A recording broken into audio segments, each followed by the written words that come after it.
Oke, apakah sudah terlihat Bu Dian? Ah, Sudah Pak Jan. sudah Bapak, jelas Baik, Bapak. baik. Eh, jadi kita akan sampaikan secara umum dulu, nanti mungkin eh, yang terkait dengan kolaborasi Yudika dan kolaborasi perguruan tinggi nanti akan disampaikan oleh Pak Dodon dan Pak Dudung. Baik, nah ini secara umum kita sudah sampaikan juga sebelumnya terkait dengan pentingnya mahasiswa kita libatkan dalam pembelajaran di luar kampus gitu ya. Karena memang kita tahu era sekarang era serba digital ya, dan mahasiswa semuanya harus tahu tentang digital gitu ya, harus tahu tentang perkembangan teknologi dan juga kebutuhan dunia kerja. Dan ini adalah potret eh, tiga ya, tiga skill ataupun kemampuan dari lulusan yang dibutuhkan di dunia kerja saat ini. Dan kita breakdown lebih detail seperti ini. Nah, kemudian di antaranya itu ada 10 teratas ya, yang memang skill yang dibutuhkan di dunia kerja saat ini, dan paling atas itu memang AI dan Big Data. Namun masih ada kemampuan-kemampuan yang sifatnya creative thinking, lifelong learning, kemudian juga leadership, dan seterusnya itu juga masih menempati 10 besar. Artinya mahasiswa kita harus dilatih untuk bisa memiliki kemampuan ini gitu. Dan belajar di kampus tidak cukup untuk bisa mahasiswa kita mendapatkan hal ini. Nah, ini yang mungkin kita dorong mahasiswa kita untuk belajar di luar kampus tentu dengan dukungan kurikulum yang sesuai Bapak Ibu. Jadi jangan sampai nanti juga tidak ini ya, tidak sesuai dengan kurikulum juga tidak akan maksimal hasilnya.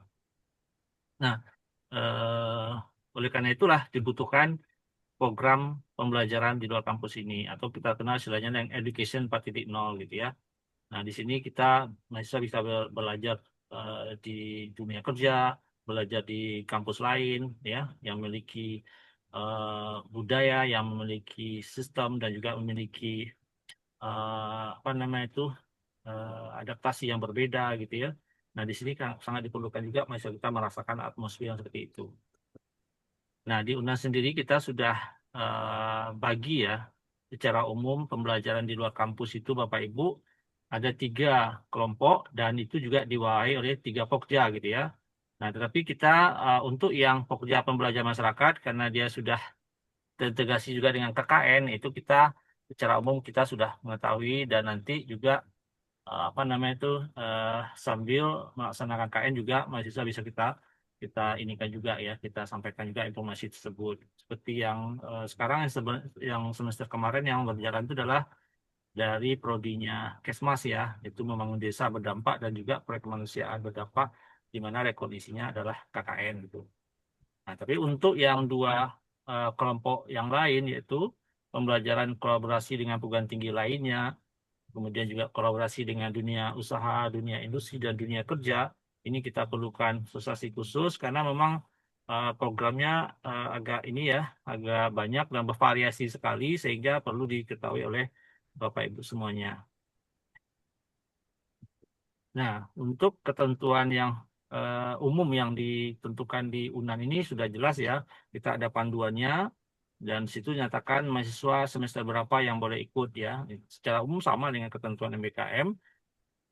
Seperti semester 3 untuk S1 untuk S1 ya S1 D4 D3 untuk program pertukaran mahasiswa sudah bisa semester 5 untuk S1 dan semester 4 untuk D3 untuk yang bukan pertukaran credit earning gitu ya. Kemudian pengakuannya boleh mata kuliah wajib ataupun mata kuliah pilihan antinya harus disesuaikan dengan CPMK-nya kalau dia mata kuliah wajib gitu ya karena itu akan dievaluasi oleh program studi. Detailnya tetap kita menggunakan ketentuan yang ada di S Rektor ya, terkait dengan pembelajaran di luar prodi dan juga pembelajaran di perguruan tinggi lain.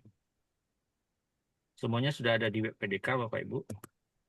Nah, kemudian siapa yang siapa yang terlibat? Ini penting juga ya. Jadi ketika kita melaksanakan suatu program, siapa saja yang akan terlibat di dalam pelaksanaan program itu, sudah jelas pertama UNAN sebagai apa ya penentu kebijakan ya, penentuan panduan dan seterusnya gitu ya. Kerjasama MOU-nya itu ada di UNAN yaitu di bawah Direktorat Pendidikan, Direktorat Kerjasama ya, UPT PDK dan juga Kantor Layanan Internasional untuk yang di luar negeri gitu ya. Nah, itu adalah tugasnya di Universitas Andalas gitu, termasuk juga pengelolaan administrasi, pendaftaran dan segala macamnya. Kemudian di program studi ini adalah tugasnya nantinya ya. Sehingga ketika bicara konversi tentu prodi yang tahu gitu ya. Nah, kita hanya menyiapkan mekanismenya gitu ya. Nah, tentu bagaimana yang diakui di prodi lah ininya itu tombaknya gitu ya. Kemudian juga mitra. Ini kita sudah mewanti-wanti bahwa harus ada MOU ya. Jadi kalau tidak ada MOU, kita tidak bisa menjamin apakah masa kita di sana itu akan lancar atau tidaknya gitu. Tapi kalau ada MOU, ada tanggung jawab dari kedua belah pihak, baik kita dan juga baik mitra tersebut. Jadi Bapak Ibu yang akan melaksanakan kegiatan kampus berdampak mandiri itu harus pastikan ada MOU dan PKS-nya ya, minimal PKS-nya. Dan terakhir yang terlibat adalah dosen pembimbing. Ini di luar kredit earning ya. Jadi kalau yang kredit earning kan dia mereka kuliah ya, tidak ada masalah. Jadi kalau untuk yang di luar kredit earning perlu kita pembimbing yang memonitor, yang membuat perencanaan bersama mahasiswa, apa kegiatannya gitu ya, kesesuaian dengan CPMK dan seterusnya gitu perlu dosen pembimbing seperti yang dilihat. Dan terakhir adalah menilainya gitu. Nah, untuk yang didanai UNAN ya, untuk tahun 2026 ini kita secara patokan umumnya masih sama dengan tahun yang lalu, ya gitu ya. Jadi kita berbasis kepada mahasiswa yang terdaftar di tahun 2025, kemudian semester 5 sampai semester 8 setengahnya gitu ya dari masa aktif itulah menjadi basis kuotanya. Dan kita sudah hitung. Nah, rekognisinya adalah 15 sampai 20 SKS. Apa yang didanai adalah tiket pulang pergi dan bantuan biaya hidup. Tentu biaya hidup ini tidak disesuaikan dengan ini ya, dengan jadwal pelaksanaannya. Kemudian ini khusus untuk dalam negeri ya, Bapak Ibu ya. Jadi untuk kredit earning dalam negeri, untuk magang berdampak dalam negeri gitu ya, yang kita danai. Nah, setelah kita hitung berdasarkan draft RKAT tahun 2026, inilah ini ya alokasinya ya. Sebentar. Eh, Oh, sudah sepertinya belum ini ya. Belum saya tampilkan di slide, tapi nanti kita akan sampaikan Bapak Ibu. Ini sudah saya susun ininya ya. Kuota per prodinya. Jadi kuota per prodinya kita kita buat kuota per prodi karena untuk memberikan ruang yang sama untuk setiap prodi. Nah, basisnya adalah berdasarkan jumlah mahasiswa. Tetapi nanti di tengah jalan ketika prodi-prodi tertentu tidak merespon dengan baik, misalkan ya kuota ini, nah kita akan berikan peluang kepada yang tetap respon dengan baik, kita beri tambahan gitu. Jadi awalnya kita berikan kuota dulu per prodi, tapi kalau tidak ada respon di prodi tentu, kita bisa memberikan ke prodi yang sudah melaksanakan walaupun kuotanya sudah habis gitu ya. Nah, ini kita biasanya laksanakan di setelah semester apa? Semester genap ini berjalan ya, tidak ada lagi yang mendaftar. Nah, kita lihatlah beberapa prodi yang tidak ada merespon, tentu kita akan berikan kesempatan kepada prodi yang dengan apa ya, dengan baik merespon program ini sehingga untuk semester berikutnya kita akan tambahan kuota untuk prodi tersebut. Nah, itu mekanisme yang kita jalankan tahun kemarin dan itu juga sepertinya akan kita laksanakan pada tahun ini. Nah, yang perlu dicatat adalah mahasiswa tidak boleh dua kali ya, Bapak Ibu, di program yang sama gitu. Untuk yang didanai ini kita memang memberikan peluang sebesar-besarnya kepada mahasiswa. Jadi mahasiswa hanya boleh sekali gitu ya. Walaupun secara aturan kan boleh dua kali mahasiswanya. Tapi yang kita danai hanya sekali gitu. Tapi mahasiswanya mau ikut lagi ya berarti ya boleh juga. Tapi tidak danai lagi. Misalkan semester ini dia ikut program credit earning gitu ya. Nah semester besok dia ikut magang gitu ya. Tapi yang kita danai hanya satu gitu. Tapi dia bisa ikut dua kali gitu. Untuk kegiatan ini sesuai ketentuannya ya maksimum tadi. Nah itu secara umum Bapak Ibu. Nah ini distribusi yang ikut eh, kemarin ya untuk ini tahun kemarin terkait dengan kampus berdampak. Nah ini yang penting lagi adalah mengenai rekognisi ya Bapak Ibu. Nah untuk rekognisi ini patokan kita adalah jam pembelajaran yaitu 1 SKS 45 jam. Jadi harus pastiin mahasiswa kita beraktivitas sesuai dengan capaian pembelajaran ya, bukan asal beraktivitas juga gitu. Jadi yang sesuai dengan capaian pembelajaran itu adalah 45 jam minimal itu baru diakui 1 SKS. Jadi kalau dia mau berkegiatan dengan rekognisinya 20 SKS, maka harus minimal 900 jam. Tetapi bukan hanya sekedar aktivitas ya, harus dipastikan aktivitasnya yang berkaitan dengan CPMK dari mata kuliah yang akan dikognisi. Dan juga pastikan dia mengandung HOTS-nya gitu, Higher Order Thinking Skill gitu. Jangan yang standar juga, karena kan capek-capek kita sudah magang di sana, terus kompetensinya yang biasa aja gitu. Harusnya yang kekinian ya, dan yang levelnya lebih lebih tinggi gitu. Nah, sistem rekognisinya kita sudah bagi juga dan ada di website. Ini Bapak Ibu, ada 3 polanya ya. Pertama adalah pure ke mata kuliah prodi semua. Ini yang terjadi di Kesmas misalkan ya. Hanya satu mata kuliah wajibnya yang di setiap program yang harus direkomendasi ya. Tapi selebihnya adalah mata kuliah prodi ya. Ini disebut dengan terstruktur. Kemudian kalau setengah-setengah ya campuran gitu ya. Nah kalau atau memang tidak ada mata kuliah prodi, tetapi semuanya dalam mata kuliah di luar gitu ya, baik dari UNAN ataupun dari program studi perguruan tinggi tujuan gitu ya, itu disebut dengan bentuk bebas dan mereka diakui menjadi mata kuliah pilihan gitu. Seperti itu mekanismenya Bapak Ibu. Dan dia berposisi sebagai kemampuan tambahan gitu ya, kemampuan tambahan dari masuk kita. Nah, ini contoh mata kuliah pilihan yang disediakan oleh UNAN untuk rekognisi nantinya Bapak Ibu. Ada di website. Nah, ini contoh ya, magang berdampak misalkan. Nah, ini mata kuliah yang harus rekognisi dari magang itu adalah satu ya, yang harus itu adalah pelatihan kerja. Karena ini syarat bahwa orang magang itu harus di training terlebih dahulu. Misalnya harus di training, dan itu kita akui sebagai SKS ya, dan mata kuliahnya kita namai pelatihan kerja. Nah, yang lainnya boleh mengambil mata kuliah pilihan yang dari UNAN, tapi boleh juga direkondisi ke mata kuliah prodi ya, disesuaikan dengan kegiatannya dan aktivitasnya dulu gitu ya. Oke, sebentar. Nanti saya ke sana. Mau ke situ. Baik. Nah, ini contoh Bapak Ibu. Nah, ini pengelola di UPT. Ini yang kita contohkan adalah Pokjanya Pak Dodon, yaitu kolaborasi dunia industri, dunia kerja, dan dunia usaha. Artinya program apa saja yang termasuk di dalam Pokja ini, tadi sudah ada ya disampaikan. Nah, itu nanti koordinasi dengan Pak Dodon teknisnya ya, dan Bu Risa ya sebagai anggotanya. Untuk yang perguruan tinggi nanti ya Pak Zul ya, dan juga anggotanya Bu Dian. Oke. Nah, untuk dibantu administrasi nanti ada staf-staf kita yang membantu. Nah, ini alur administrasi terakhir ya. Bagaimana mahasiswa itu harus mendaftar seperti apanya. Nah, ini alurnya secara umum kita bagi 5 tahapan. Pendaftaran mahasiswa di SIPENA, ya tentu setelah disetujui oleh prodi ya, misalnya ikut ya, dan PA gitu ya, mendaftar di SIPENA. Kemudian ini yang penting juga ini, karena mahasiswa masih bertanya juga, kok KRS saya di SIPENA nggak ada gitu. Kita sudah menetapkan pengisian KRS-nya hanya di portal akademik gitu Bapak Ibu. Nah, tapi kita bisa pengelola memonitor di Sipena. Jadi mahasiswa tidak perlu lagi ngisi KRS-nya di Sipena gitu. Jadi tetap ngisinya di KRS supaya tidak terjadi dualisme pula nanti kan.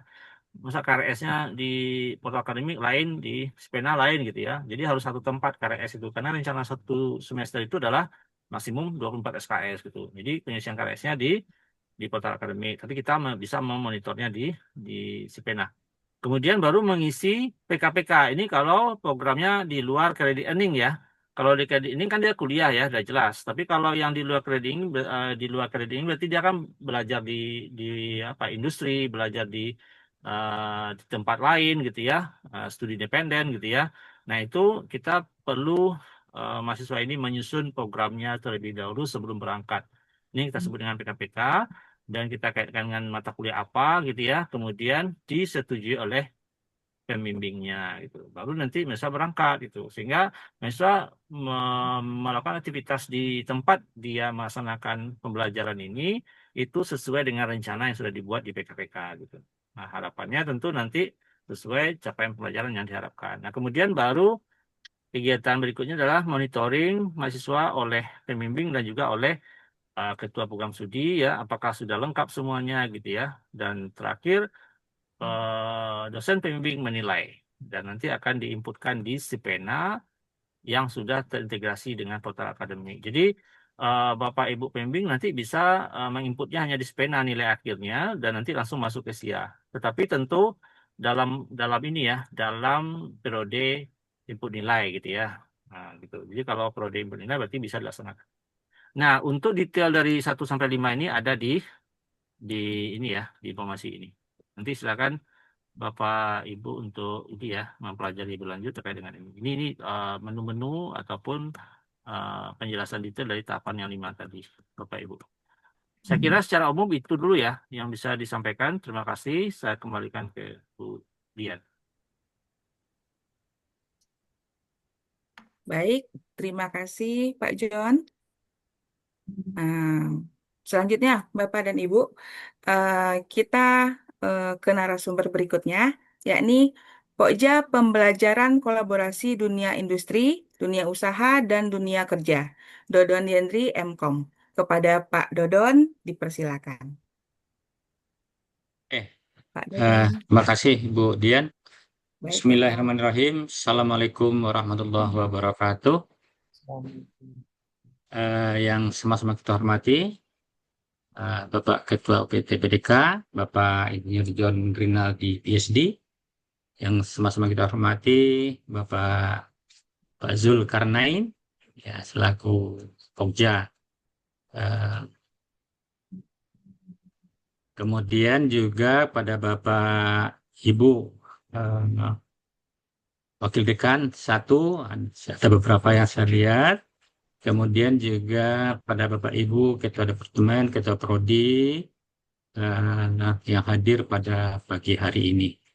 Puji syukur kita panjatkan dari Allah Subhanahu Wa Taala sehingga pada pagi hari ini kita dapat melaksanakan sosialisasi program berdampak, kampus berdampak Universitas Andalas. Baik Bapak Ibu, izinkan saya menyampaikan sedikit eh,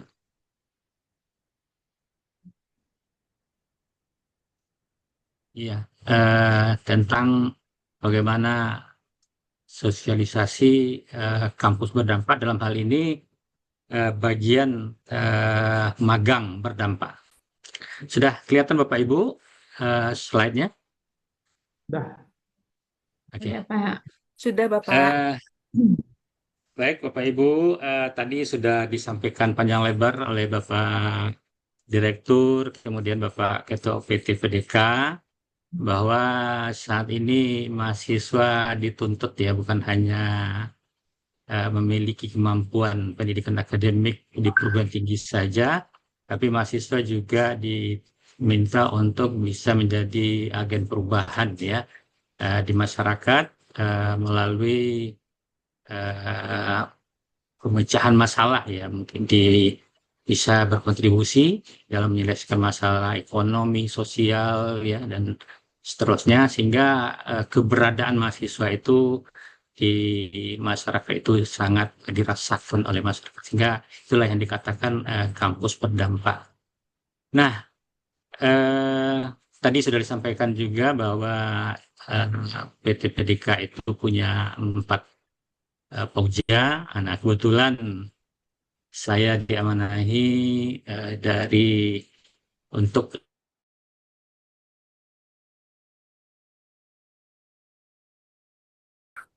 Dudika.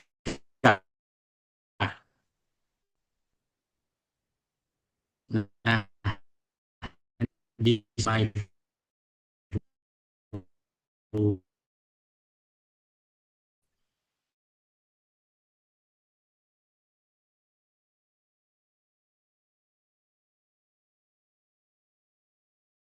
magang bersertifikat atau eh, MSIB. Jadi ini produk dari Kampus Merdeka. Nah, sekarang dengan tukarnya kementerian sehingga berubah lagi yang namanya kampus berdampak. Nah, nggak ada magang berdampak. Nah, jadi magang berdampak ini merupakan evolusi ya dari MSIB yang dulu sangat gencar ya pada waktunya menterinya Pak Nadiem ya Mas Nadiem. Jadi MSIB itu magang sertifikat apa dan studi independen bersertifikat. Nah, ini yang dilanjutkan oleh kementerian sekarang, yang tujuannya adalah untuk memberikan pengalaman nyata ya bagi mahasiswa, baik itu di dunia industri atau pemerintahan yang akan dilaksanakan itu selama 5 atau 6 bulan ya. Nah, tujuannya agar nanti lulusan terampil, profesional, dan mampu berkontribusi di dalam menyelesaikan masalah masyarakat. Nah, inilah bedanya ya mahasiswa sekarang dengan mahasiswa yang kita dulu. Jadi mahasiswa sekarang itu dituntut untuk mendapatkan keterampilan yang nanti bisa berkontribusi langsung di masyarakat. Sehingga lulusannya nanti itu menjadi lebih berkompeten ya, diharapkan lebih mudah diterima oleh masyarakat. Nah, begitu juga studi independen ya. Bedanya kalau magang berdampak, kalau magang ya, magang itu kan mahasiswa datang ke lokasi dunia kerja untuk mendapatkan pengalaman lapangan bekerja ya, bagaimana dia melihat kondisi real ya, bagaimana dunia kerja yang sesungguhnya. Nah, beda dengan studi independen. Kalau studi independen itu belajar ya, mempelajari kompeten yang spesifik ya dan praktis ya. Jadi kalau studi independen itu dia belajarnya adalah secara online ya, praktek melalui aktivitas pembelajaran dan praktek langsung, itu dengan dengan menggunakan LMS dan biasanya dunia industri menawarkan ini. Nah, tapi dengan kondisi sekarang studi independen ini lebih banyak menawarkan studi independen mandiri. Kalau dulu banyak ya dari MSIB atau kampus mereka, perusahaan-perusahaan atau industri yang menjadi mitra dari studi independen flagship. Nah, jadi kalau kita lihat ya, magang dan studi independen itu tadi ada 2 jenis ya. Pertama, magang dan studi independen flagship itu yang didanai oleh Kemendikti-Saintek ya. Nah, ada juga yang kedua itu magang dan studi independen itu mandiri, itu didanai oleh UNAN dan mungkin juga ada pribadi dari mahasiswa yang memang betul-betul ingin meningkatkan kompetensi. Ada juga beberapa mahasiswa yang mau rela ya, karena untuk mendapatkan kompetensi ini di luar itu sangat mahal, tapi melalui embel ya, di samping mahasiswa suatu perguruan tinggi itu ada diskonnya. Nah, saat ini sebenarnya banyak program magang berdampak yang sudah kita kelola di UPTPDK. Nah, di sini ada beberapa saya ambil. Misalnya di sini ada magang berdampak. Nah, magang berdampak ini adalah magang flagship yang didanai oleh Kemendikti-Saintek. Nah, ini sudah berjalan 1 tahun. Namun karena kondisi mungkin ya masih dalam evaluasi lanjutan dari Kampus Merdeka dulu, MSIB, tapi kuotanya sangat terbatas saya lihat ini. Karena kalau di MSIB atau Kampus Merdeka dulu itu ada puluhan ribu mahasiswa yang diterima. Nah, kemarin ini hanya beberapa ribu saja. Bahkan Universitas Andalas dari 468 pendaftar itu yang diterima hanya 7 orang. Nah, ini sangat ini sudah menjadi catatan dan saya sudah sampaikan juga ke pusat, sehingga nanti bisa, kalau mungkin kan bisa ditambah. Ini magang berdampak. Ini lanjutan dari magang bersertifikat pada MSIB.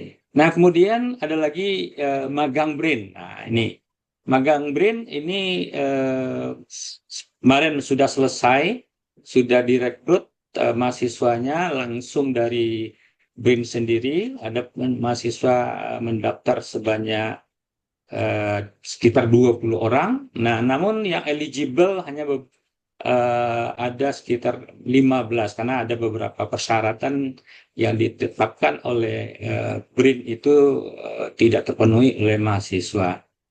Nah, jadi sebenarnya di BRIN ini banyak sebenarnya mahasiswa yang bisa memanfaatkan. Tapi ya sepertinya mahasiswa apa namanya kurang, kita sudah selalu mensosialisasikan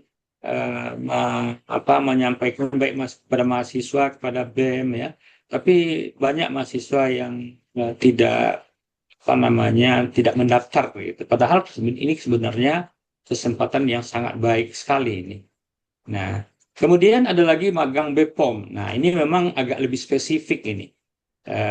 Mahasiswa biasanya dari mahasiswa farmasi, mahasiswa Pateta ya. Nah, ini juga ada peningkatan sekarang ini pendaftarnya. Kalau sebelumnya yang mendaftar hanya 4 orang, nah sekarang yang sudah direkrut semester ini ada sekitar 20 orang, tapi yang masih dalam proses. Nah, mudah-mudahan ke depan magang-magang ini bisa lebih meningkat jumlahnya. Nah, kemudian ada lagi magang Magenta. Nah, ini dari PT Semen. Kemudian ada magang Telkom, ada magang Nindya Karya, ada magang ke Jepang. Nah, ini magang ke Jepang ini magang yang merupakan program dari sastra Jepang. Nah, ini selalu dibuka ya, artinya selalu mahasiswa sastra Jepang ini selalu bekerja sama kayaknya. Jadi MOU-nya mungkin langsung ke prodi tapi nanti dikirimkan. Jadi setiap peserta magang yang dikirimkan keluar itu harus melalui ada semacam pemberitahuannya atau tembusannya ke PDK. Jadi mahasiswa ke Jepang ini cukup banyak juga dari program studi sastra Jepang.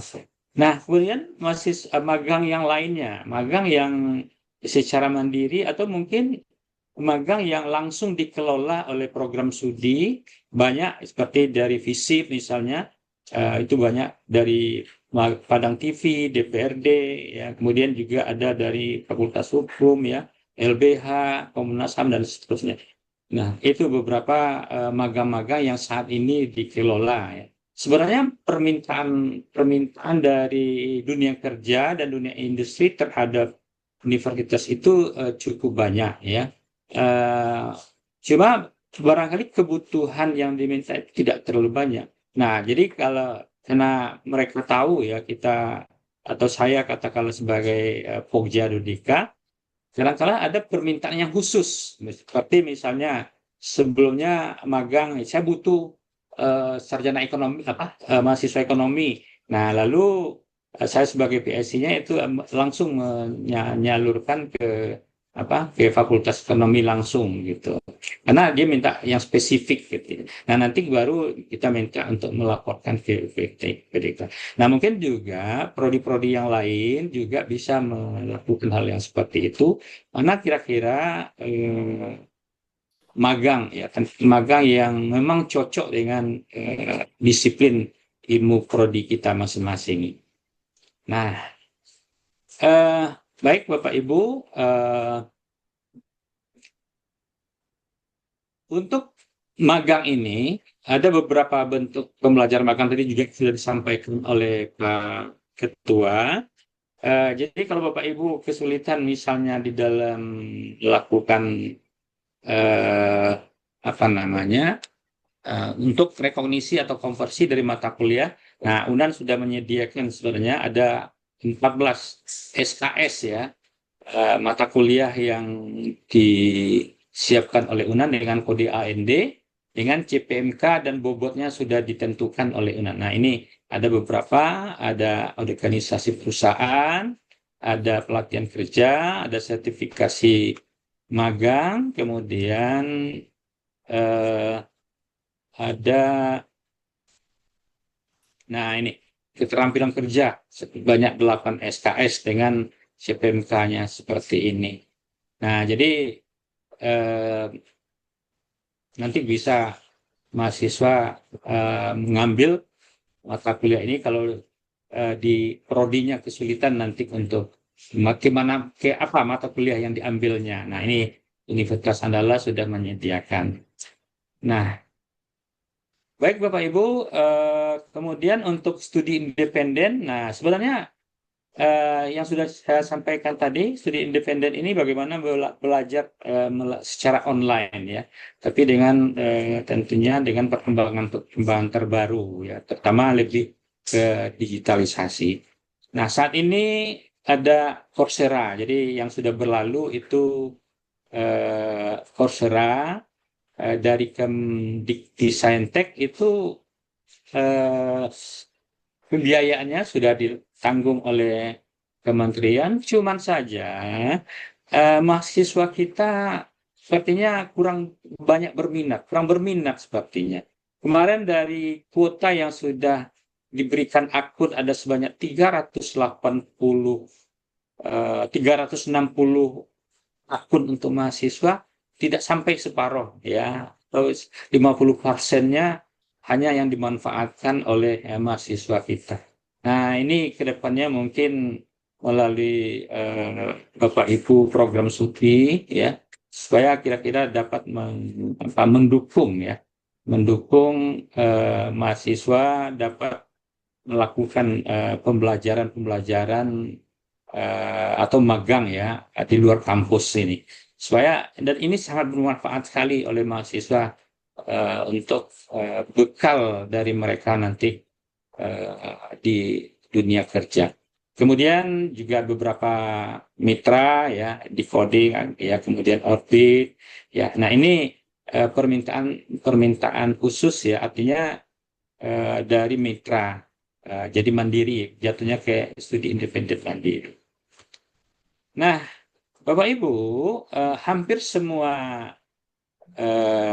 jenis, baik itu magang maupun studi independen tadi, memiliki persyaratan yang standar ya, artinya umum, kecuali yang spesifik itu tergantung dari perusahaan masing-masing. Jadi mahasiswa itu adalah yang boleh mengikuti itu adalah mahasiswa yang aktif ya pada semester berikut. Nah, khusus untuk mahasiswa S1 itu berada minimal pada semester 5 dan semester 3 untuk D3. Nah, berasal dari perguruan tinggi terakreditasi, kemudian melampirkan transkrip nilai.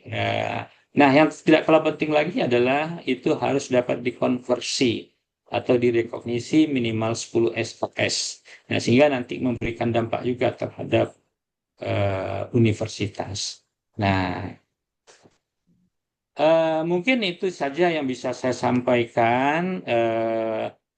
Mungkin lebih nanti mungkin lebih kita bisa berdiskusi lebih banyak ya, sehingga ada hal-hal yang kurang dimengerti bisa disampaikan saat diskusi. Terima kasih atas perhatian Bapak Ibu. Mohon maaf jika ada hal yang kurang berkenan. Saya akhiri dengan mengucapkan alhamdulillahirabbil alamin. Saya kembalikan kepada Ibu Dian. Silakan Bu Dian, terima kasih. Baik, Bapak. Terima kasih untuk penjelasannya, Pak Dodon. Semangat terus, Bapak. Ya, Baik. Nah, ya, selanjutnya ah, kita mintakan kepada Pokja Pembelajaran Kolaborasi Perguruan Tinggi, Doktor of Engineering Zulkarnaini, kepada Pak Zul, dipersilakan. Baik. Bismillahirrahmanirrahim. Assalamualaikum warahmatullahi wabarakatuh. Waalaikumsalam. Pertama sekali terima kasih Bu Dian atas kesempatannya dan juga Pak eh, Wakil Rektor 1 atau yang mewakili Pak Direktur.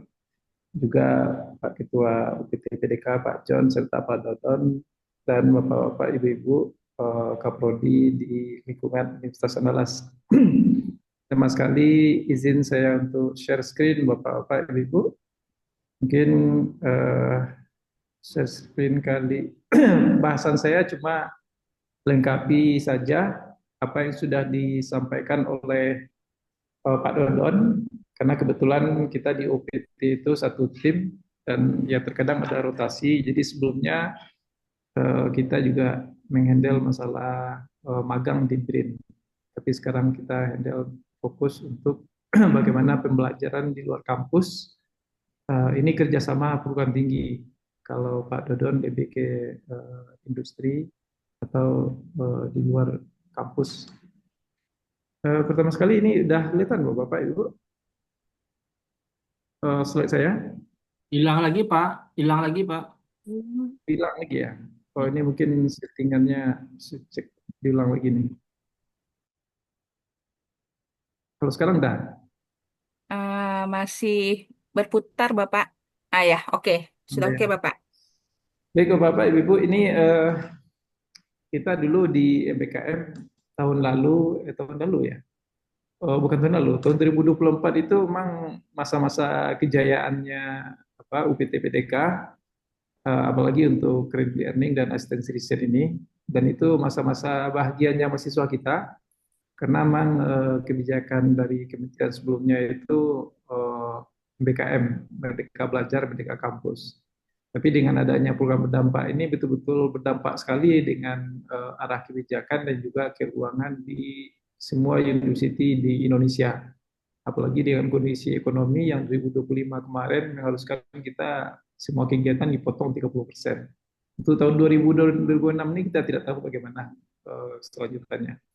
Tapi di balik itu semua Bapak Ibu, nanti bagian terakhir kita akan tampilkan hal yang sangat menarik dan itu mungkin bisa di copy paste oleh Bapak Ibu sebagai prodi dalam rangka meningkatkan wawasan pengalaman untuk mahasiswa kita dan juga pembelajaran mahasiswa kita, dan kita lihat peluang itu sangat besar sekali. Apalagi dengan kondisi sekarang, cara berpikir kita di prodi juga perlu kita switch sedikit yang akan kita jelaskan di bagian akhir. Bapak, Ibu, memang setiap kebijakan tentu ada orientasi masing-masing. Maka sekarang ini memang orientasinya kepada dampaknya apa sih? Dana yang sudah kita gelontorkan berjuta-juta miliaran dianggarkan di UPT PDK, apalagi yang bagian credit earning atau sesi riset ini itu miliaran dananya, gitu kan? Nah ini yang dievaluasi dan memang ada efisiensi di situ, gitu. Tapi di balik itu semuanya, kita perlu pahami juga belajar itu tidak hanya di kampus. Contohnya KKN. KKN kan tidak di kampus, tapi dalam proses pendidikan sangat penting sekali. Dan di Pemja kita, salah satunya adalah credit earning. Jadi mahasiswa itu belajar nggak harus di Universitas Andalas, dia bisa belajar di prodi lain. Kalau di teknik bisa dia belajar di prodi sosial, atau di prodi-prodi lain di lingkungan Universitas Andalas. Atau mau lebih luas lagi, dia bisa belajar di kampus lain yang kampus-kampus ternama. Yang kita mungkin urutan 11, nah kita bisa ambil di kampus yang urutan 1 sampai 10 misalnya. Dan itu semuanya sebenarnya ujung tombaknya adalah kaprodi, prodi sendiri. Jadi memang kita di UPT adalah sebagai ini pendorong, mengembangkan, memfasilitasi supaya memang betul-betul berkembang prodinya masing-masing. Dan yang sekarang yang cukup aktif seperti misalnya prodi arsitektur di Fakultas Teknik. Itu mereka semester ini 10 orang dikirimnya untuk pergi credit earning, walaupun kuotanya belum keluar, tapi ya karena semangat maka kita akan upayakan sebaik-baiknya. Dan itu semua sudah diatur oleh peraturan yang terbaru ini, sudah ada aturannya kampus berdampak, tapi hampir sama lah. Karena memang sebelum ada MBKM pun sebenarnya kampus-kampus yang besar dan atau kampus-kampus kita juga sudah ada kegiatan-kegiatan seperti ini, cuma difasilitasi oleh misalnya international office atau program-program prodi kita sendiri mandiri, ya, tapi tidak terkelola secara tingkat universitas atau kebijakan di kementerian. Dan seperti yang dikatakan oleh Pak Direktur kemarin, ya kita termasuk yang cepat. menyelesaikan dengan penuh panduannya. Nanti Bapak Ibu di slide ini sudah saya kirimkan link panduannya, bisa dibaca nanti. Nanti saya sharekan PPT-nya. Jadi selama ini mahasiswa berpikir kalau dia pergi keluar maka dia rugi karena dia akan kehilangan satu semester. Satu semester itu bagi kita mungkin tidak masalah, tapi bagi mahasiswa itu berarti tambahan SPP dibayar lagi, kontrakan ditambah lagi, uang makan ditambah lagi, itu telepon dari orang tua akan cepat lebih sering berdering ya. Jadi memberatkan. Tapi dengan adanya credit earning, kemudian ada pengakuan rekognisi dari apa yang sudah mereka kerjakan, bukan hanya sisi pembelajaran saja, tapi waktu belajarnya atau aktivitasnya, maka mahasiswa kita itu bisa tamat lebih cepat daripada yang cuma duduk di kampus asalnya. Nah, ini yang bagi mahasiswa itu sangat menarik sekali. Tapi kalau akan menambah SKS, menambah semester bagi mereka itu satu hantu sekali bagi mahasiswa kita. Jadi ini yang perlu kita sampaikan. Dan di credit earning ini, di bagian pekerja kolaborasi, pembelajaran kolaborasi perguruan tinggi, ada dua sebenarnya. Nah, pertama itu credit earning, yang kedua itu asistensi riset. Kalau dulu di EBKM itu dipisah, sekarang kalau di sini digabung. Dan kita bisa melakukan pertama di dalam negeri, dan ini sudah dilakukan oleh Bapak-Bapak, Ibu semuanya, sudah ada tabelnya. Di kampus-kampus yang mahasiswa itu suka, gitu. Artinya selama masih ada MOU di kampus itu, maka bisa kita jalankan. Dan memang sekarang agak lebih ketat. Misalnya, kalau dulu tidak ada kampus tujuan itu minta harus bayar SPP, karena di sisi Kementerian itu melarang, gitu kan. Tapi karena nggak ada kebijakan PPKM lagi, kadang di beberapa perguruan tinggi yang kita bermitra MOU masih diminta juga UKT. Jadi masih suatu bayar 2 UKT, bayar di UNAN, bayar di kampus tujuan. Nah, ini update-update yang terbaru yang kadang mungkin itu perlu kita bahas bersama nanti. Dan memang untuk yang dalam negeri terkadang itu lebih sinkron waktunya karena ganjilnya itu Agustus sampai September, genapnya pun mirip-mirip dengan kita lah, Februari Juni. Dia mirip-mirip waktunya, dan mahasiswa itu ya enjoy dengan masalah waktu tadi. Tapi berbeda dengan luar negeri. Luar negeri itu timpang sekali jadwalnya, April dan Oktober. Jadi setengah di kampus asal, setengah lagi di luar negeri gitu kan. Nah, ini beberapa kondisi teknis di lapangan. Tapi yang penting mahasiswa itu tidak pernah dirugikan. Karena semuanya tercatat di KRS dan ditranskrip nilainya. Dan memang di beberapa prodi, kalau seandainya tamat 194 SKS, mahasiswa itu boleh mau ambil 160 juga boleh, gitu ya. Nah, seperti itu. Kemudian credit earning ini kita bisa ambil di prodi, lintas prodi di universitas kita, atau di luar Universitas Andalas, atau lintas negara. Nah, itu juga boleh. Ya, ada tiga skenario yang bisa kita lakukan. Kemudian untuk pertukaran mahasiswa dalam negeri ini, ya seperti kata Pak John tadi, Pak Ketua, bahwa ya terkadang ini apa namanya minat-minatan, tapi kita tidak menginginkan ini terjadi. Minat-minatan itu maksudnya kalau prodinya mau, ya dia bisa sebanyak-banyaknya, tapi kalau prodinya nggak reaktif, ya santai saja, maka tidak ada nol apanya. Padahal yang kita harapkan adalah semua prodi yang ada di UNAN itu terlibat dalam program-program yang difasilitasi oleh UPT-PDK, termasuk credit earning dan ekstensi riset. Kenapa? Karena itu terkait erat dengan akreditasi dari prodi itu sendiri. Artinya kalau seandainya prodi itu ingin akreditasinya bagus, ya jalankan saja program-program yang ada disediakan oleh Universitas Andalas gitu kan. Itu terbantu sekali. Ya. Tinggal bagaimana mahasiswanya dimotivasi untuk bisa mengikutinya. Bapak-bapak, ibu-ibu, mungkin ini Zoom ya. Kalau kita pribadi atau tim di Pokja itu sangat terbuka sekali dan sangat ingin sekali datang ke prodi bapak-bapak, ibu-ibu atau ke fakultasnya untuk sosialisasi. Nggak dibayar pun nggak apa-apa, nggak dijadikan poin pun nggak apa-apa. Saya juga bilang ke semua prodi, saya lebih suka untuk sosialisasi di prodi tadi. Kenapa? Karena ketika kita sosialisasi langsung dengan mahasiswanya, ada hal-hal yang nggak bisa kita transfer lewat Zoom misalnya, atau lewat informasi bertingkat dari Pokja ke Prodi baru ke mahasiswa. Itu ada hal yang putus di situ.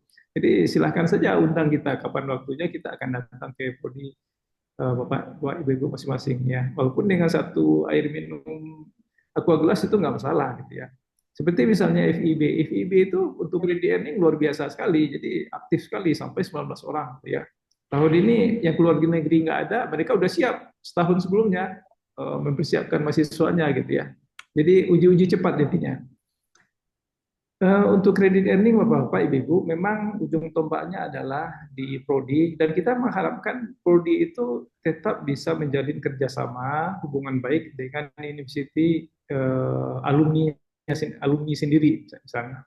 Kan banyak kita lulusan Eropa, Amerika, Australia, Jepang dan lain-lainnya, Cina misalnya, Taiwan juga punya alumni di situ. Jadi menjaga hubungan baik tadi supaya mahasiswa kita tanam di situ.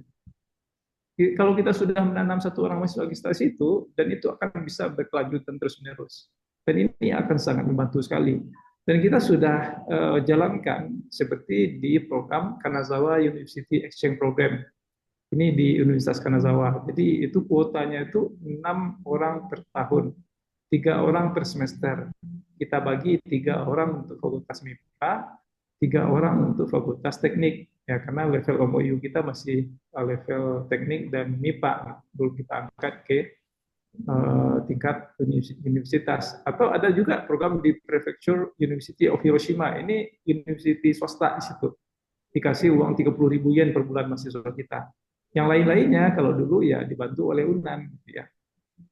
Atau di Ibaraki University. Artinya hubungan-hubungan baik ini harus kita jaga terus, atau kita kembangkan, atau juga ada di Thailand, Songkhla University misalnya. Ini kita harus rawat terus. Siapa yang akan dapat manfaatnya? Tentu saja mahasiswa kita.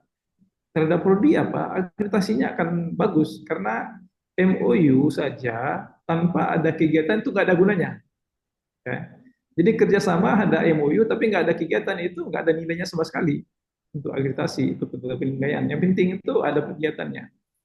Kita di situ bisa mengembangkan prodi kita juga dengan joint research.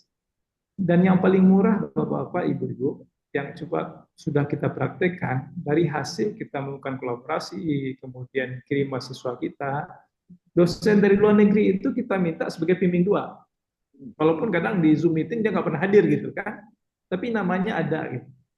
Dan ini untuk akreditasi sangat luar biasa sekali. Ya. Dan kalau kita sudah menjaga hubungan baik dan dilibatkan dia dalam hal pembelajaran di akademik kita, pertama kita dapat input dari orang di luar tadi, tim saya berikan saran, kemudian pokoknya dimulai dari itu aja lah, semua program bisa dilaksanakan. Ya.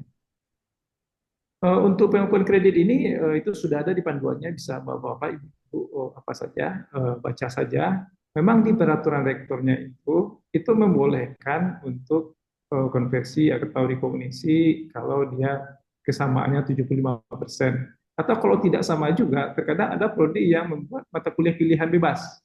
Misalnya dia di MIPA atau di teknik atau di hukum, dia ambil kredit earning di luar negeri atau di prodi lain, atau di prodi sastra Jepang misalnya, kan mata kuliah diambilnya sastra Jepang.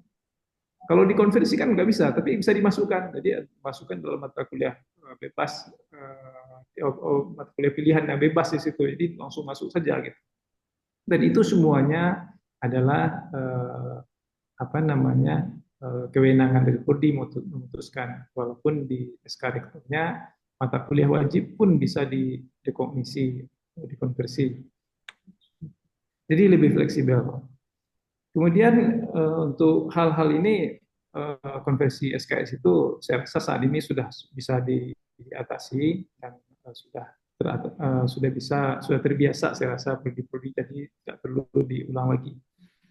Dan ini semuanya beberapa dokumen yang itu menjamin supaya mahasiswa kita terlindungi di situ. Jadi kalau kita ada MOU misalnya dengan Universitas UNUD, Universitas Udayana misalnya, dengan ada MOU itu kan sudah dicantumkan bahwa dalam MOU ini mahasiswa Universitas UNUD bisa menerima mahasiswa UNAN untuk kredit earning 10 orang per semester misalnya.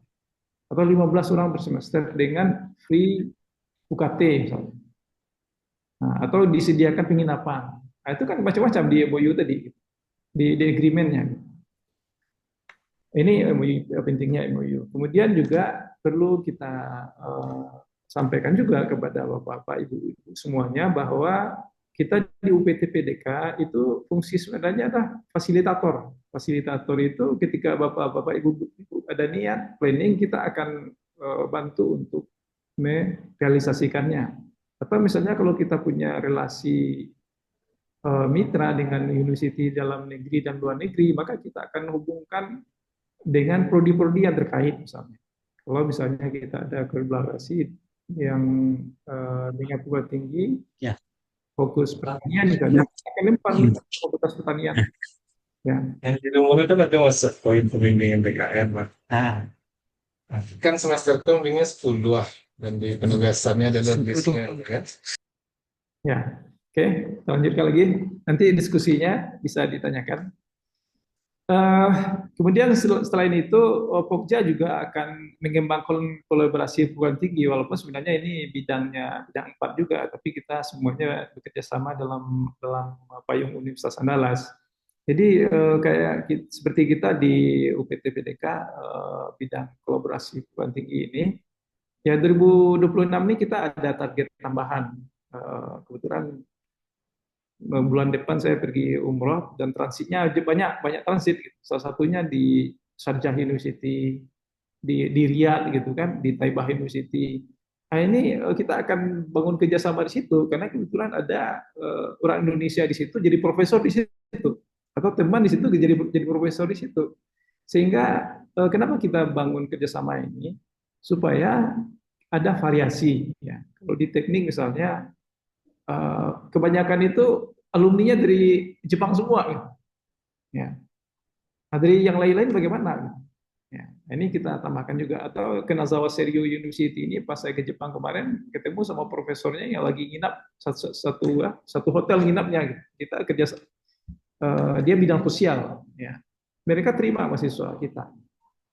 Kemudian ada juga ini University of Engineering and Technology Lahore di Pakistan. Ini mitra kita juga. Penelitiannya tentang beras ya, ini orang pertanian. Jadi kolaborasi itu bisa dibangun oleh pertemanan pribadi. Saya yakin bapak-bapak, ibu-ibu, dosen yang di prodi itu pasti banyak teman yang di luar negeri atau di dalam negeri atau peneliti di BRIN misalnya. Itu teman itu kalau bisa kita minta bantu dari UPT tolong dimanfaatkan temannya. Bukan teman saja, teman dari teman. Jadi prinsipnya adalah teman dari teman itu adalah teman dalam hal kolaborasi pembelajaran di perguruan tinggi. Dan ini sangat efektif sekali Bapak-Bapak Ibu. Dan itu tanpa biaya. Nanti kita akan sharing nanti bagian terakhir. Apa dampaknya? Dampaknya itu Bapak-Bapak Ibu, mahasiswa kita itu akan cara berpikirnya akan berubah gitu ya. Kemudian dia mau tidak mau terupgrade dengan sendirinya. Selama ini dia kuliah di UNAN berhadapan dengan dosen kita di UNAN, pergi ke ITB untuk pergi credit earning. Rupanya atmosfer akademiknya berbeda, budaya aja berbeda. Mencari cabai aja susah di situ gitu kan. Nah, ini satu pengalaman hidup yang nggak akan dia dapatkan kalau dia cuma di kampus kita. Jadi pengalaman ini berharga dalam hal pendidikan dan pelajaran. Ditambah lagi bagaimana dia menyesuaikan beradaptasi dengan lokasi di mana dia belajar. Dan untuk program studi sendiri itu manfaatnya sangat besar. Apalagi untuk universitas peningkatan IQ kita akan meningkat sekali. Dan tentu dari jejaring ini reputasi kita akan meningkat. Walaupun memang kita akui sekarang bahwa kita di universitas adalah mengejar kuantitas atau jumlah.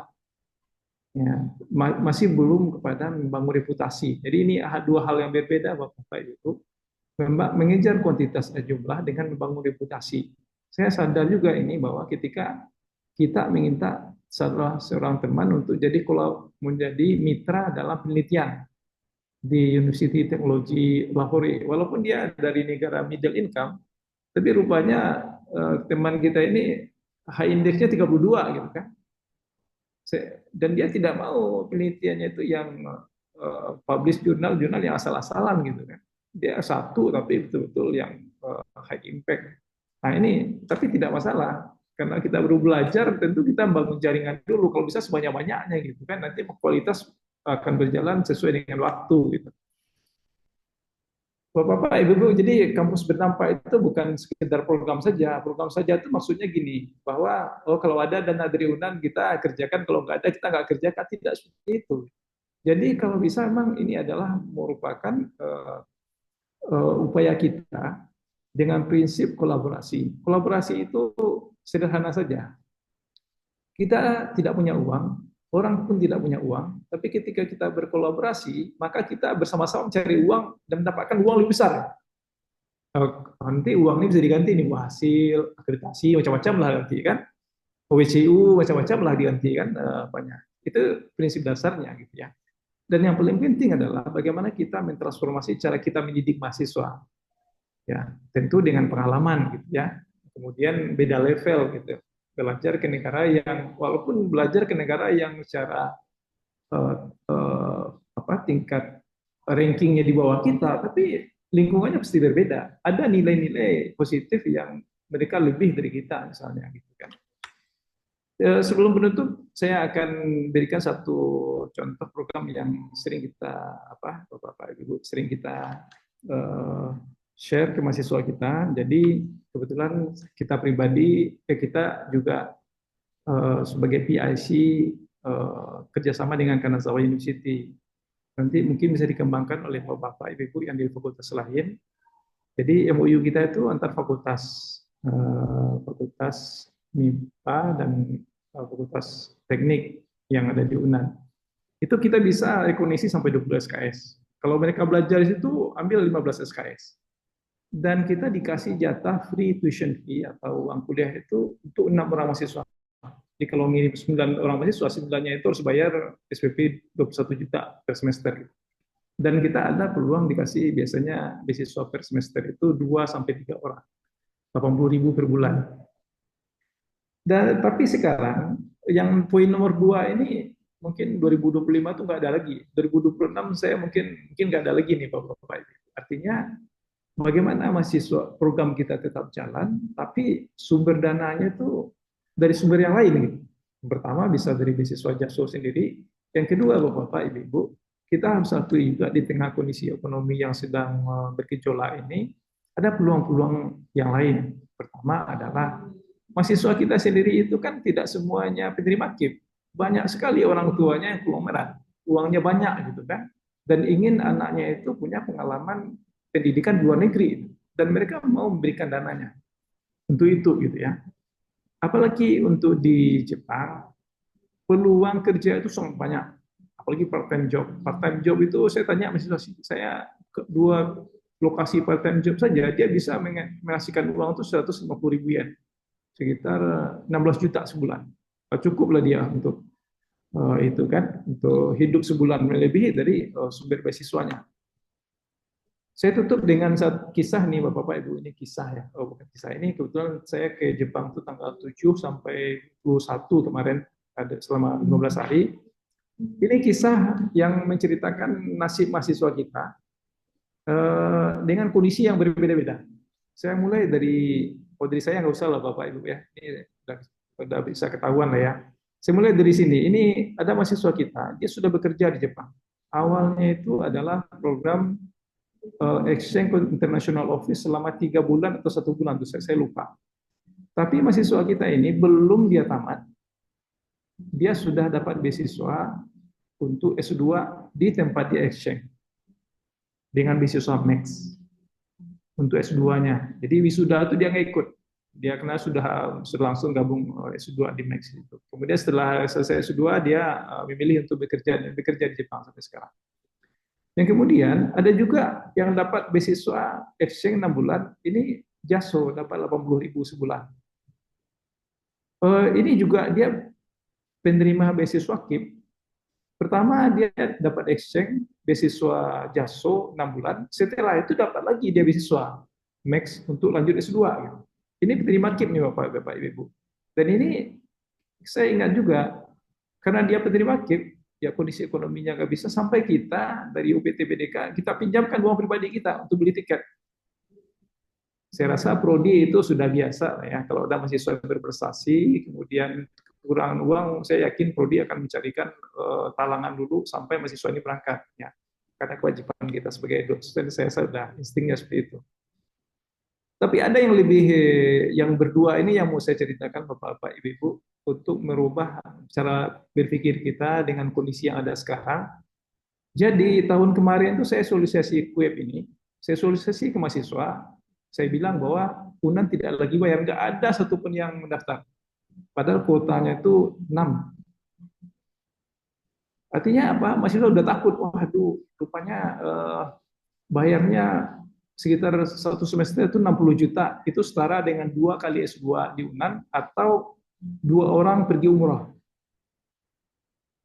Kemudian kita sosialisasi ke mahasiswa secara langsung, saya tanya mahasiswa ini kita sosialisasi, dan di situ kita ajarkan bahwa ya kita akan keluarkan dana segitu, tapi peluang-peluangnya ada nanti gitu ya. Ya misalnya part time job. Dan alhamdulillah direspon oleh 2 orang mahasiswa ini. Mahasiswa ini dia ikut exchange program ke Kanazawa University itu pakai uang pribadi. Jadi amaknya mensupport gitu, kakaknya juga mensupport nih. Walaupun kita udah bilang ini nggak usah aja ikut, ini lebih baik umrohkan orang tua 2 kali udah bisa umroh orang tuanya, tapi tetap ikut dia. Dan alhamdulillah yang ini dia mendapatkan beasiswa research assistant sekitar 50.000 yen sebulan, 40 atau 50.000 yen sebulan, cukuplah untuk hidup sebulan di situ. Ya. Tambah lagi dia part time job, udah dapat 150.000 yen gitu kan, udah banyak tabungannya. Tapi yang terakhir ini Bapak Ibu yang saya sangat ini juga harus saya ceritakan nih di depan Ibu-ibu semuanya. Dia ini IPK-nya itu di bawah 3,5, 3,2 atau 3,3, tapi tekadnya itu luar biasa. Tapi nasibnya berbeda ketika tiba di Kanazawa. Dia dapat juga part-time research assistant 50.000 yen dari lab-nya dia sendiri. Kemudian dia part-time job juga di hotel, dapat 150.000 yen lah. Tapi dia juga langsung ditawarkan oleh profesornya ambil S2 di sini, nggak usah pulang gitu kan. Nah, jadi saya lihat ada faktor, bukan hanya faktor intelektual, IPK, tapi ada semangat di situ, ada visi mahasiswa. Ini menentukan bagaimana mahasiswa itu nanti mendapatkan hasil ketika dia melakukan pembelajaran di luar. Gitu. Jadi kita juga harus berusaha sekarang membangun mental mahasiswa. Ketika dia ingin mendapatkan sesuatu yang lebih, maka dia juga harus berusaha juga lebih juga. Ya, nanti hasil outcome-nya jauh lebih besar dari itu. Bayangkan dia secara dibandingkan yang di atas ini IPK-nya 37, ini cuma 33, tapi nasibnya berbeda. Ya. Yang malah yang mendapatkan peluang dapat beasiswa S2 Max itu yang IPK-nya lebih rendah malah, tapi tekadnya tinggi. Gitu. Barangkali itu adalah sharing kita Bapak-bapak Ibu-ibu. Saya rasa Ibu-ibu, Bapak-bapak Ibu-ibu semua pasti punya cerita yang luar biasa sekali ya. Saya di sharing dengan kita dan juga masukan-masukan untuk kita di Pokja kolaborasi pendidikan, kolaborasi pengajaran di perguruan tinggi. Yang dapat saya sampaikan, wabillahi taufiq hidayah. Assalamualaikum warahmatullahi wabarakatuh. Waalaikumsalam warahmatullahi wabarakatuh. Terima kasih untuk pembahasannya Pak Zul, sangat-sangat menarik sekali. Dan izin mengutip Bapak, dari yang Bapak sampaikan tadi ada yang menarik, yakni kampus berdampak bukan sekadar program, tetapi transformasi cara kita mendidik mahasiswa. Ya Pak ya? Ya. Iya Pak, setuju Pak. Jadi mudah-mudahan Bapak, Ibu, dan kita semua di sini dapat mendorong critical thinking mahasiswa kita untuk selalu aktif, kreatif, dan inovatif ya Pak ya. Nah, nanti supaya mereka bisa meraih impiannya. Baik, oke. Baiklah, terima kasih kepada Bapak-Bapak narasumber kita yang telah mensosialisasikan program kampus berdampak di awal tahun 2026 ini. Berikut kita masuk ke sesi tanya jawab. Untuk itu kami persilakan Bapak dan Ibu peserta untuk dapat mengetikkan pertanyaan dan sarannya di kolom chat Zoom meeting kita ataupun bertanya langsung dengan raise hand terlebih dahulu. Silakan Bapak dan Ibu.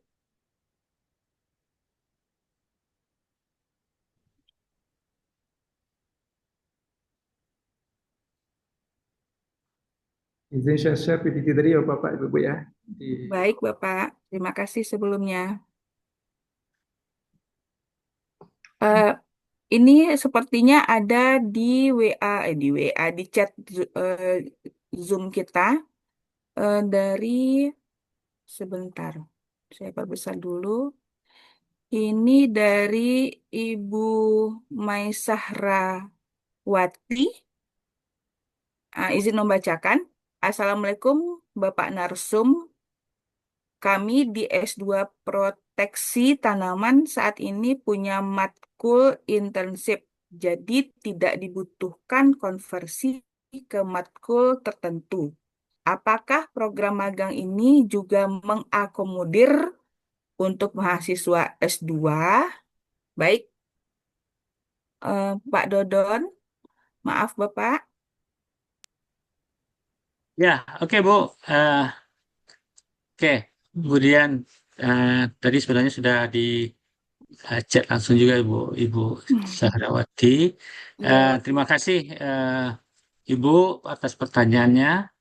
Eh, untuk eh, mata kuliah intensif Bu ya, di magang apa di BRIN itu ada Bu program yang namanya riset tugas akhir gitu. Jadi ada program baru kayaknya di BRIN itu ada riset tugas akhir untuk mahasiswa S2, S1, S2 dan S3 gitu. Gitu Bu. baik Tapi Bapak. ini kayak sepertinya baru eh, belum baru yang ditampilkan pada waktu sosialisasi itu eh, katanya akan dibuka mulainya di bulan Februari ini. Jadi di bulan Februari itu ada dalam 1 tahun itu ada 4 kali apa pendaftarannya dan baru dibuka bulan Februari ini gitu. Tapi secara detailnya seperti apa nanti pelaksanaannya, nah itu belum eh, dapatkan informasi karena belum ada sosialisasi khusus untuk riset tugas akhir ini, Bu. Baru sekilas waktu penyampaian dari magang BRIN saja gitu. Nah, mungkin nanti bisa kalau sudah ada nanti bisa disampaikan lagi. Terima kasih, Bu. Baik, terima kasih Bapak. Ibu Maisahrawati, Ibu, sepertinya di kolom chat juga ada diulas oleh Pak John ya Ibu. Apakah Ibu masih di sini? Oke. Nah, Bapak Ibu silakan di sini di kolom chat Pak John juga sudah memberikan ulasan untuk pertanyaan Ibu Maisahrawati. Kemudian selanjutnya ini dari Bu Sylvia Permatasari dan sepertinya juga sudah diulas oleh hmm, Pak Dodon, ya Pak ya, mengenai Ya, program kampus berdampak ini apa sama dengan ya, program mahasiswa berdampak, Pak Dodon? ya. Iya, Sudah, sudah. iya, sudah. Terima kasih. Onion, Kemudian, udah nilainya bagus nih. Ini tak pernah nih. iya, oke, kita lanjutkan. Nah, ya, Pak Zul sudah Bapak Ibu di kolom chat juga Pak Zul sudah memberikan eh, bahan presentasi tadi. Silakan diunduh. Kemudian ini dari Ibu Eka Chandralina, Proteksi Tanaman. Izin bertanya kepada Pak Zulkarnain, apakah memungkinkan program kredit earning ini bisa dikolaborasikan dengan equity? Misal, program riset kolaborasi dengan negara lain. Bisa bawa mahasiswa juga, Pak Zul. Silakan Ya, Bapak. ya. Baik, terima kasih Eka Maaf, ya. ada suara. Sebentar, Bapak. Ada suara siapakah? Maaf, Ibu, Bapak. Bocor suaranya. Maaf. Ya. Oke, Bapak Zul, silakan. Baik, terima kasih Bu Eka Chandra Lina ya. Dan ini Iya, sangat sangat bisa sekali Bu Eka, karena memang kita di Universitas Andalas ini kan program equity juga. Prinsipnya kolaborasi di perguruan tinggi itu ada dua sebenarnya. Pertama itu career earning, yang kedua itu asistensi riset. Dan itu dalam pelaksananya itu bisa 50-50 atau masing-masing terpisah. Maksudnya itu adalah career earning ya, asistensi riset ya. Seperti di Jepang itu orientasi mereka itu sebenarnya asistensi riset, tapi semuanya ada kuliah juga, kuliah pendukung, seminar yang itu diakumulasikan menjadi 15 SKS misalnya, termasuk belajar bahasa Jepang. Atau dia fokus ini saja, fokus ambil asistensi riset saja, dan itu mata kuliahnya yang di Universitas Andalas itu sudah disediakan, ada dengan kode AND, dan asistensi risetnya itu saja sudah 6 SKS, tambah lagi metode penelitian, publikasi ilmiah misalnya, itu sudah ada SKS-nya. Dan minimal SKS itu adalah 10 SKS. 10 SKS itu kalau kita lihat kan mungkin sekitar 3 bulan ya Bapak Ibu. Atau kalau seandainya misalnya kalau 3 bulan itu kan biaya dari equity-nya untuk mahasiswa ke kampus yang low income itu kan cuma dialokasikan 2 minggu. Kalau mau ditambah lagi mungkin bisa dialokasikan dari dana riset itu ya, equity itu 150 juta kalau saya nggak salah tuh. Itu bisa saja dipakai kalau dia dibolehkan oleh Pak Maki gitu ya. Itu bisa-bisa saja. Dan kita tinggal laporkan saja ke kita Bapak Ibu, maka kita akan fasilitasi dokumennya, rekomendasi, kita akan melakukan pelatihan. Kemudian kalau seandainya mau dilepas secara resmi, kita akan lepas. Dan mungkin kita di ini, saya masih berpikir, belum kita putuskan dan bicarakan. Kalau pelepasan itu mungkin kalau dulu mahasiswanya pergi ke UPT. Tapi untuk ke depan saya rasa mungkin pelepasan resminya itu biarlah kita yang pergi ke fakultas atau ke prodinya. Senang pula kita untuk bisa bersilaturahim dengan bapak-bapak, ibu-ibu semuanya. Dan kita akan terima bapak, ibu, sangat menarik sekali ini program seperti ini. Dan kita akan matchingkan semuanya. Kalau ada program selain equity juga akan kita terima. Gitu. Tapi memang waktunya itu minimal bapak-bapak, ibu-ibu adalah 10 SKS. Kalau cuma 2 minggu itu tidak bisa kita bisa rekomendasi karena waktunya sangat singkat sekali. Jadi 10 SKS lah minimal. Atau kalau mau juga ya paling 2 bulan dia di luar negeri atau di kain. Kemudian kalau kita bicara dengan equity kan ada risetnya itu kalau nggak salah skemanya sekarang kan low income country ya, dan itu keluar negeri. Dan memang di universitas sendiri kita tidak di UPT sendiri ini belum jelas ini apakah ada pembiayaan untuk luar negeri. Kalau bercermin ke tahun sebelumnya itu nggak ada gitu ya. Jadi memang ini kreativitas dari Bu Eka luar biasa sekali. Jadi pendanaannya itu kita gabung dengan sumber-sumber lain. Sama dengan ketika kita credit earning atau exchange program di Kanazawa, itu pendanaannya itu dari JASO dan juga dari orang tua. Gitu. Kemudian nggak ada bantu-bantu, tapi pengakuan kreditnya kita handle gitu. Jadi kita terima bersih saja, ya dapat akreditasi, dapat kinerja kita bagus, uangnya dari yang lain gitu. Nah ini yang perlu kita kembangkan ke depan Bapak Ibu. Kita perlu mencari sumber-sumber yang tidak bergantung kepada UNAN.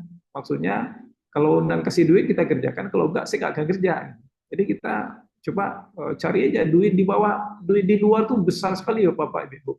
Saya bolak-balik tiap tahun ke Jepang, melihat mahasiswa kita itu ramai sekali orang Indonesia di situ. Dan mereka mau pergi saja dulu modal, nanti part time job di situ, dapat S2, dapat juga duit. Nah ini yang kita mencari sumber di luar tadi jauh lebih besar yang ada di dalam daripada di dalam gitu. Dan mahasiswa kita senang sekali. Ya, mudah-mudahan sampai sekarang nggak ada mahasiswa yang sakit yang harus kita handle ya. Dulu pernah di BRIN itu ya sakit sekali itu, memang repot sekali itu ya. Barangkali itu Bu Eka bisa saja, bisa sekali. Terima kasih sarannya Bu. Dan mudah-mudahan sukses nih dana equity-nya. Baik, terima kasih Pak Zul. Bu Eka, kira-kira ya cukup Ibu. Baik, terima kasih Ibu. Ya, Bapak, Ibu, em, kira-kira adakah yang akan bertanya kepada bapak-bapak narasumber kita? Di sini ada Pak Ketua kita, Pak John, ada Pak Dodon dari Dudika, dan juga ada Pak Zul dari PT, begitu. Nah, adakah kira-kira atau Pak John, maaf Bapak, apakah kira-kira ada tambahan Bapak? Ya, baik, sedikit aja mungkin kalau tidak ada lagi yang ingin ditanyakan oleh Bapak Ibu Kaprodi dan juga Bapak WD1 ya yang sudah hadir. Pertama yang kita ingin sampaikan adalah program kampus berdampak ini tetap berlanjut. Jadi dari tahun 2021 sampai sekarang masih berlanjut dengan nama yang berbeda dan juga dengan dengan penguatan-penguatan yang lebih baik lagi gitu. Intinya bagi kita di UPT dari sisi mahasiswanya mereka sangat senang gitu. Tetapi banyak informasi yang kita dapatkan mereka tidak tahu, tidak sampaikan oleh prodi gitu. Jadi mohon bantuan Bapak Ibu pengelola ini agar sampai ke prodi, ke mahasiswanya gitu. Karena mereka banyak yang tidak tahu gitu. Mereka pengen ikut tapi tidak tahu, tidak ada informasi dari prodi gitu. Nah, kalau kita kan menyampaikan ke mahasiswa langsung kan sulit juga ya karena kapasitas dan juga segala macam kondisi. Jadi mohon Bapak Ibu di prodi menyampaikan informasi program-program yang disampaikan oleh Pak Dodon dan Pak Zul tadi, dan juga mekanismenya kita sudah sampaikan juga, websitenya juga sudah kita sampaikan, sehingga mahasiswa kita semuanya dapat informasi gitu lah. Karena ada yang tidak dapat informasi gitu, mereka pengen ikut tapi tidak Ya, dapat informasi. Nah ini mungkin kita ini ya, karena mereka kalau yang kita lihat dari yang sudah berangkat, tidak ada yang negatif gitu ya, mereka senang semua gitu. Ya, artinya ya, mereka yang sudah berkegiatan, di luar yang konteks kejadian yang apa ya, di luar konteks pembelajaran ya. Nah, tapi yang keterangan pembelajaran semua mahasiswa kita kan sangat senang dia. Malahan ada yang ya, minta lagi gitu, 1 semester lagi gitu. benar, benar, Ada itu benar Bapak. terjadi di FIB Fakultasnya Budian ini. Ya, nah, tapi kalau untuk yang didanai, Iya Pak. kita memang hanya berikan 1 semester yang kita danain supaya mahasiswa semuanya dapat peluang gitu ya. Nah, tapi untuk luar Iya negeri Bapak. memang karena efisiensi ya Pak Zul, jadi untuk luar negeri memang kreativitas prodi lagi yang kita minta. Tapi peluang-peluang sudah sampaikan oleh Pak Zul tadi. Nah, silakan. Nah, contohnya di FIB ada tuh magang di Jepangnya sampai 30-an mahasiswa ya, kemudian ya. Artinya Iya, itu dengan iya, dengan iya Pak. biaya dari Jepangnya gitu. Nah, ini kan kreativitas ya Iya, dari Bapak Ibu Prodi untuk bisa memberikan ruang yang sebesar-besarnya kepada mahasiswa kita untuk berkembang, untuk mendapatkan intilahnya apa istilah itu global gitu ya. Global apa ini mereka tahu gitu. Ya, istilahnya itu suasana global, istilahnya global atmosphere itu mereka tahu iya, sehingga mereka bisa berkompetisi dengan apa ya, dengan PD gitu kan, tidak takut gitu ya, karena mereka iya, sudah biasa iya, berinteraksi dengan orang luar gitu. Nah, dengan satu iya, semester saya kira cukup lah untuk mereka tahu bagaimana orang di luar gitu. Seperti disampaikan oleh Pak Zul tadi ya. Ya, saya juga kalau anak saya dorong juga ini Pak Zul. Kan sudah daftar ya Pak Zul ya. Karena bagi saya Izin ya bertanya, Bapak Ibu. Pak Bu, iya, Jan, Bu WD1 nih, aduh. Gimana Bu? ya, Silakan, silakan. mohon maaf, mohon maaf. Terima Ya, kasih. Assalamualaikum warahmatullahi wabarakatuh. Mohon maaf, apa Waalaikumsalam. namanya, eh, mem- menyela ya. iya silakan. Ya, ya saya terima kasih kemarin Pak Zul udah mengkomunikasi dengan kami. Nah, tapi hanya ini Pak John, memang biasa kita kan mengirim mahasiswa exchange ke Jepang. Yang Sebelum-sebelumnya yaitu sebelum kita efisiensi itu kan adalah sedikit apa namanya kalau diboleh sangu dari UNAN gitu ya. Dan itu untuk 2024 kemarin dan sekarang ini insya Allah ini akan berangkat dari Prodi Agro Teknologi itu ada 5 orang. Dan memang kami dari Prefektur Hiroshima itu mereka ini malah eh, bertanya gitu, kenapa kan kita bilang itu tidak ada akomodasi. Artinya kalau Jepang kan karakternya setelah sampai di Jepang itu mereka support semuanya. Jadi living cost, kemudian apa namanya penelitian gitu ya, dan transport juga kalau ini guest house dan sebagainya. Nah, tetapi itu kita dari asalnya misalnya dari tiket dari Unan ke Hiroshima-nya itu kan dari dana kita. Nah, biasanya itu kita sebutkan bahwa itu adalah diakomodir oleh Unan. Nah, untuk yang tahun ini, 2 tahun belakang ini, itu saya nggak berani menuliskan karena di CEO itu, COE itu kan harus ada diisi itu ya Pak Zul. Ya, ada, Jadi, Bu. jadi karena mereka kan ngasih beasiswa itu hanya 30.000 dan untuk saat ini itu boleh dikata kurang kalau pada masa saya itu udah berlebih. Tapi kalau sekarang itu termasuk belum cukup. Jadi mereka meminta ada tambahan lah gitu ya. Dan saya nggak berani menulis itu tambahan itu dari Unan. Nah, jadi mereka bertanya apa Unan tidak ada, artinya tidak ada uh, supporting untuk studennya.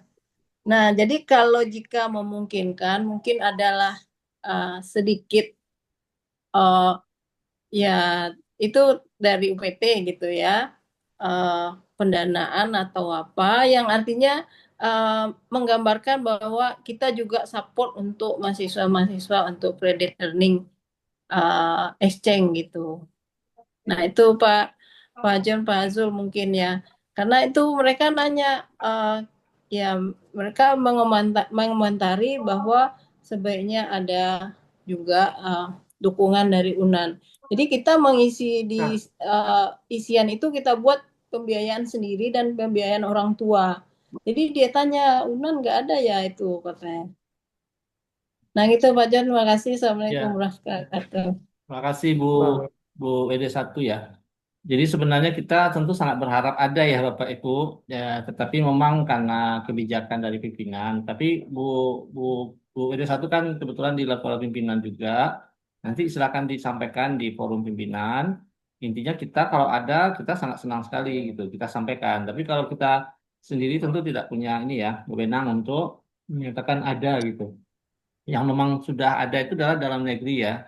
Misalnya sebentar lagi kita Ya, sampaikan kuotanya. Kuotanya ada tetap per prodi basis awalnya disampaikan tadi ya. Tetapi nanti kalau ada dari fakultas tertentu yang tidak memakai, maka kita akan hibahkan ke prodi lain yang sudah sangat antusias itu. Jadi kita tetap basisnya kuota per prodi, tapi jika tidak digunakan oleh prodi yang tertentu, maka kita berikan ke prodi yang lain yang memiliki minat yang besar untuk melaksanakan program tersebut. Nah, tapi untuk yang keluar negeri memang sampai saat ini belum ada lampu hijau Bu WD1 ya. Nah, tapi mudah-mudahan nanti di rapat pimpinan UNAN ya, kalau ada kita sangat senang dan sekali support ya minimal tiket misalkan gitu ya. Nah, tapi kalau ya, kalaupun tidak ada mudah-mudahan ada jalan lain juga ya seperti yang dari petani kan kemarin juga berangkat ke ini kan ke Vietnam ya rasanya. ya. Ada Enam ya, tujuh orang. ada ya. Nah, artinya dengan pembiayaan yang dari beberapa sumber ya. Terima kasih Bu WD1 atas Ya, masukannya. terima kasih. Ya, nah, saya kembalikan ke Budian. Baik Bapak, Eh, Bapak dan Ibu, kira-kira apakah masih ada yang akan ditanyakan kepada Bapak-Bapak narasumber kita? Kalau seandainya masih ada, kita beri satu kesempatan.